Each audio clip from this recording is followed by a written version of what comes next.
BST থেকে আসছিলাম mobile কোর্টে। হ্যাঁ, আসেন একটু। কি অবস্থা দেখি।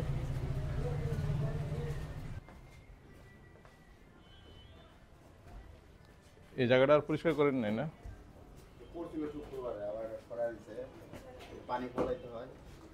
স্যার, ওই জায়গাটার সমস্যা সবচেয়ে বেশি।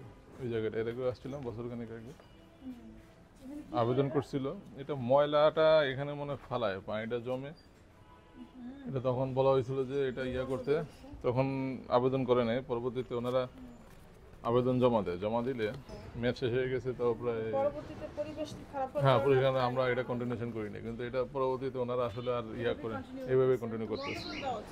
এই পরিবেশে তো আসলে কাজ করা এই খাবার কিভাবে মানুষ খাবে? আপনার প্রতিষ্ঠান আমরা পরিদর্শন করার পরে যা দেখলাম, আপনার ভিতরের পরিবেশ চরম অস্বাস্থ্যকর।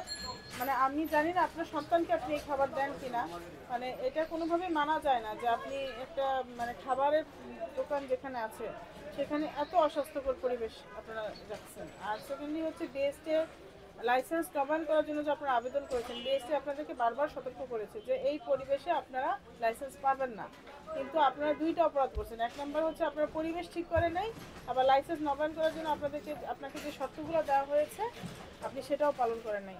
সুতরাং অফিসিয়ালি বর্তমানে আপনি কিন্তু বিএসটি লাইসেন্স বিহীন অবৈধভাবে আপনি ব্যবসা করছেন, যার কারণে আমাদের প্রসিকিউটর বিএসটি লাইসেন্স ব্যতীত আপনি এই যে কেক বিস্কুট এগুলো উৎপাদন বাজারজাতকরণ কারণে এটি Bangladesh standard and testing institution আইন 2018-এর 15 এর 27 এবং 30 ধারার অপরাধ আমলে নিয়ে বিচারের জন্য আবেদন করা হয়েছে, এবং এই জন্য আপনাকে আমরা 15,000 টাকা অর্থদণ্ডে জরিমানা করছি, অনাদায়ে 1 মাসের কারাদণ্ড।